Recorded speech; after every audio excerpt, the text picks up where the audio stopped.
இப்போ 100 நாள் வேலை திட்டத்தை நம்ம வேண்டாம்னு சொல்லலை, வச்சுக்க. குறைஞ்சபட்சம் நாங்கள் சொல்கிறத கேளு. கேரளாலாம் பின்பற்றுது.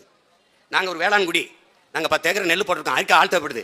அப்போ உங்ககிட்ட ஒரு அலுவலகம் வச்சுக்க, நான் வந்து அதில் பதிவு பண்ணுறேன், எனக்கு 50 ஆள் வேலை கொடுங்கன்னு. 50 ஆள் அனுப்பு, நான் வேலை முடிஞ்சவொன்னே உனக்கு 500 கொடுக்குறேன், நீ 300 கொடுக்குறியா, 800 கொண்டுகிட்டு வீட்டுக்கு போட்டோம். அப்போ மனித உடல் ஆற்றல், அறிவாற்றல், உழைப்பில் ஈடுபடுத்தப்பட்ட உற்பத்தியை பெருக்கினால்தான் அந்த நாடு வாழும் வளரும். அதை செய்யாமல் விட்டுட்டு பல்லாங்குழி ஆடுறதுக்கும் சீட்டாடுறதுக்கும் சம்பளத்தை கொடுத்துக்கிட்டு கால கொடுமை. எல்லாத்தையும் மாற்றி படைக்கணும் அப்படின்னா வேளாண்மையை வந்து நீங்கள் வாழ வைக்காம நீங்கள் வாழ முடியாது. மறுபடியும் உங்கள் மகன் சொல்கிறேன், உங்கள் உடன் பிறந்தவன் சொல்கிறேன், ஒரு நாட்டில் ஒரு வேளாண் குடிமகன் வாழ்கிறான் வளர்கிறான் என்றால் அந்த நாடு வாழ்கிறது வளர்கிறது என்று பொருள். ஒரு நாட்டில் ஒரு வேளாண் குடிமகன் வாழ முடியாமல் தற்கொலை செய்து சாகிறான் என்றால் அது நாடல்ல சுடுகாடு என்று பொருள். இன்றைக்கு அவன் சாவது உனக்கு செய்தி, நாளை உணவில்லாமல் நீ சாகப் போகிறாய் என்பதற்கான எச்சரிக்கை, முன்னறிவிப்பு என்பதை நீ புரிந்து கொள்ளணும்.